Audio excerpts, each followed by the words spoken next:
ಗುಡಿಬಂಡೆ ಅಗ್ನಿಶಾಮಕ ಠಾಣೆಯಲ್ಲಿ ಮೂಲಭೂತ ಸೌಲಭ್ಯಗಳ ಕೊರತೆ, ಸಿಬ್ಬಂದಿ ಸಂಕಷ್ಟಕ್ಕೆ ಸಿಲುಕಿದ ವೀರರು. ಜೀವ ಮತ್ತು ಆಸ್ತಿ ರಕ್ಷಣೆಗೆ ಹಗಲು ರಾತ್ರಿ ಸೇವೆ ಸಲ್ಲಿಸುತ್ತಿರುವ ಅಗ್ನಿಶಾಮಕ ಸಿಬ್ಬಂದಿಯೇ ಇಂದು ಮೂಲಭೂತ ಸೌಲಭ್ಯಗಳ ಕೊರತೆಯಿಂದ ತೀವ್ರ ಸಂಕಷ್ಟಕ್ಕೆ ಒಳಗಾಗಿರುವುದು ಗುಡಿಬಂಡೆ ಪಟ್ಟಣದ ಅಗ್ನಿಶಾಮಕ ಠಾಣೆಯಲ್ಲಿ ಸ್ಪಷ್ಟವಾಗಿ ಕಾಣುತ್ತಿದೆ. 2016ರಲ್ಲಿ ಸ್ಥಾಪನೆಯಾದ ಈ ಅಗ್ನಿಶಾಮಕ ಠಾಣೆಗೆ 2025ರಲ್ಲಿಯೂ ಅಗತ್ಯವಾದ ಮೂಲಭೂತ ಸೌಕರ್ಯಗಳು ಒದಗಿಸದಿರುವುದು ಆಡಳಿತ ವ್ಯವಸ್ಥೆಯ ನಿರ್ಲಕ್ಷ್ಯದ ಸ್ಪಷ್ಟ ಉದಾಹರಣೆಯಾಗಿದೆ.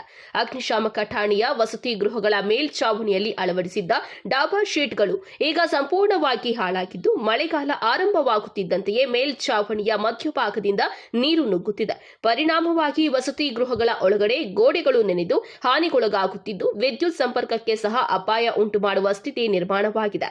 ಮಳೆಗಾಲದ ದಿನಗಳಲ್ಲಿ ಕುಟುಂಬದೊಂದಿಗೆ ವಾಸಿಸುವ ಸಿಬ್ಬಂದಿ ಭಯಭೀತಿಯಿಂದ ಕಾಲ ಕಳೆಯಬೇಕಾದ ಪರಿಸ್ಥಿತಿ ಎದುರಾಗಿದೆ.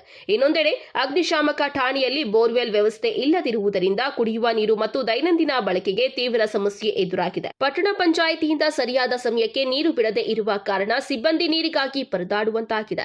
ಅಗ್ನಿಶಾಮಕ ವಾಹನಗಳಿಗೆ ನೀರು ತುಂಬಿಸಲು ಕೂಡ ಸಾಕಷ್ಟು ಸಮಸ್ಯೆ ಎದುರಾಗುತ್ತಿದೆ. ತುರ್ತು ಸಂದರ್ಭದಲ್ಲಿ ಸಿಬ್ಬಂದಿ ಕೆರೆಗಳಲ್ಲಿ ನೀರು ತುಂಬಿಸಿಕೊಂಡು ವಾಹನಗಳಿಂದ ಸಿದ್ಧಪಡಿಸಬೇಕಾದ ಅನಿವಾರ್ಯತೆ ಎದುರಾಗಿದೆ. ಇದು ಅಗ್ನಿ ಅವಘಡಗಳ ಸಂದರ್ಭದಲ್ಲಿ ವಿಳಂಬಕ್ಕೆ ಕಾರಣವಾಗುವ ಅಪಾಯವನ್ನ ಉಂಟು ಮಾಡುತ್ತಿದೆ.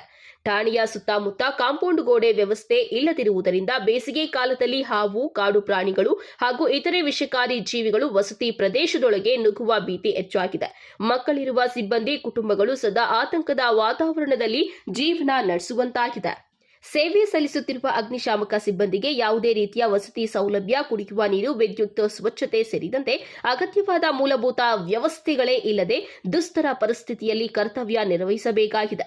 ಇಂತಹ ಪರಿಸ್ಥಿತಿಯಲ್ಲಿಯೂ ಸಹ ಜೀವಾಪಾಯವನ್ನ ಲೆಕ್ಕಿಸದೆ ಸಾರ್ವಜನಿಕರ ರಕ್ಷಣೆಗೆ ಸದಾ ಸಿದ್ಧವಿರುವ ಸಿಬ್ಬಂದಿಯ ಸೇವೆ ಶ್ಲಾಘನೀಯವಾದರೂ ಅವರ ಸಮಸ್ಯೆಗಳತ್ತ ಅಧಿಕಾರಿಗಳು ಗಮನ ಹರಿಸದೇ ಇರುವುದು ವಿಷಾದನೀಯವಾಗಿದೆ. ಈ ಎಲ್ಲಾ ಸಮಸ್ಯೆಗಳ ಕುರಿತು ಸಂಬಂಧಪಟ್ಟ ಮೇಲಧಿಕಾರಿಗಳು ಹಾಗೂ ಇಲಾಖೆಗಳಿಗೆ ಅಗ್ನಿಶಾಮಕ ಠಾಣೆಯ ಅಧಿಕಾರಿಗಳು ಹಾಗೂ ಹಲವು ಬಾರಿ ಲಿಖಿತ ಹಾಗೂ ಮೌಖಿಕ ಮನವಿ ಸಲ್ಲಿಸಿದ್ರೂ ಇದುವರೆಗೂ ಯಾವುದೇ ಸ್ಪಷ್ಟ ಕ್ರಮ ಕೈಗೊಳ್ಳಲಾಗಲಿಲ್ಲ ಎಂದು ತಿಳಿದು ಬಂದಿದೆ. ಪರಿಣಾಮವಾಗಿ ಸಿಬ್ಬಂದಿಯಲ್ಲಿ ಅಸಮಾಧಾನ ಮತ್ತು ಬೇಸರ ಹೆಚ್ಚಾಗುತ್ತಿದ್ದು, ಆಡಳಿತ ವ್ಯವಸ್ಥೆಯ ಮೇಲಿನ ನಂಬಿಕೆ ಕುಸಿಯುತ್ತಿದೆ. ವರದಿ ಸತೀಶ್ ಬಾಬುಯೇ, ನಂದಿ ಟಿವಿ, ಗುಡಿಬಂಡೆ. ನಾನು ಲಕ್ಷ್ಮಣ್ ತಳ ಅಂತೇಳಿ ಸಹಾಯಕ ಅಗ್ನಿಶಾಮಕ ಠಾಣೆ ಅಧಿಕಾರಿ ಗುಡಿಬಂಡೆ ತಾಲೂಕಲ್ಲಿ ನಾವು ವರ್ಕ್ ಮಾಡ್ತಾ ಇದ್ದೀವಿ. ಸರ್, ಇವಾಗ ನಮ್ಗೆ ಮೂಲಭೂತ ಸವಲತ್ತುಗಳು ಏನಂದರೆ, ನಮಗೆ ಇಂಪಾರ್ಟೆಂಟ್ ಫಸ್ಟ್ ಆಫ್ ಆಲ್ ನೀರು ಸ್ಟೇಷನಲ್ಲಿ ನೀರಿನ ಸಮಸ್ಯೆ ಆಗ ಈಗ ಫೈರ್ ಕೆಲ್ ಸ್ಟಾರ್ಟ್ ಆಗ್ತವೆ. ಈಗ ಜನವರಿ ಫುಲ್ ಫೈರ್ ಕೆಲ್ಸ್ ಚಾಲು ಆಗ್ತಾವೆ ರೀ. ನಮಗೆ ಸಮಸ್ಯೆ ನೀರಿನ ಸಮಸ್ಯೆ ಒಂದು ನಮ್ಗೆ ಸ್ಪಂದಿಸ್ಬೇಕು ರೀ.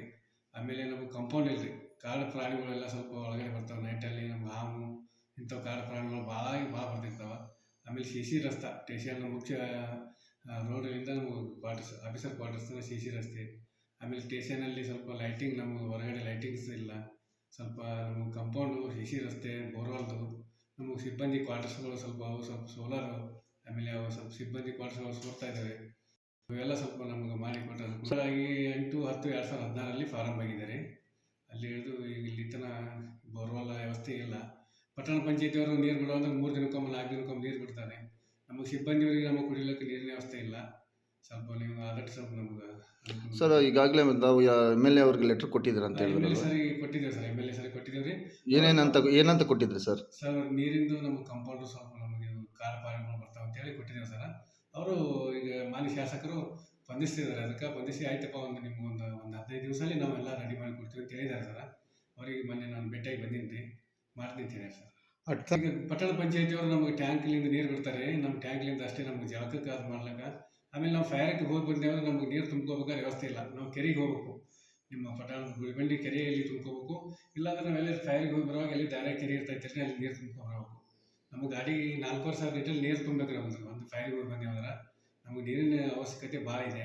ನಮಗೆ ಬೋರ್ವೆಲ್ ಒಂದು ಸ್ವಲ್ಪ ನಮ್ಗೆ ಭಾಳ ತೊಂದರೆ ಇದೆ. ಯಾವ ಇಲಾಖೆಗೆ ಬರೋದು ಸರ್? PWD ಅವರು ಅಥವಾ ZP ನಿಮ್ಮ ಇಲಾಖೆಗೆ ಬರೋದು? ನಿಮಗೆಲ್ಲ ಸಿಬ್ಬಂದಿ ಕೊರತೆಗಳು ಪೂರೈಕೆ ಮಾಡಬೇಕಂದ್ರೆ ಯಾವ ಇಲಾಖೆ ಬರುತ್ತೆ? ನಮಗೆ ಈಗ ನೋಡಿ ಸರ್, PWD ನಮ್ಗೆ ಈಗ ಪೊಲೀಸ್ ಹೌಸಿಂಗ್ ಮಾಡೋದು ಕಟ್ಟಿಸಿದಾರೆ ಸರ್. ಇದೆಲ್ಲ ನಮಗೆ ಈ PWDದಿಂದ ನಮ್ಗೆ ಅನುಕೂಲ ಆಗ್ಬೇಕು ಸರ್. PWD ಅವರು ನಮಗೆ ಇದು ಮಾಡಿಕೊಡ್ಬೇಕು ರೀ. ಅದಕ್ಕಾಗಿ ಸ್ವಲ್ಪ ನೋಡಿ ಸರ್, ನಮ್ಗೆ ಸ್ಪಂದಿಸ್ತೀರಿ. ಸ್ವಲ್ಪ ನೀರಿಂದ ಭಾಳ ಸಮಸ್ಯೆ ಇದೆ ಸರ್.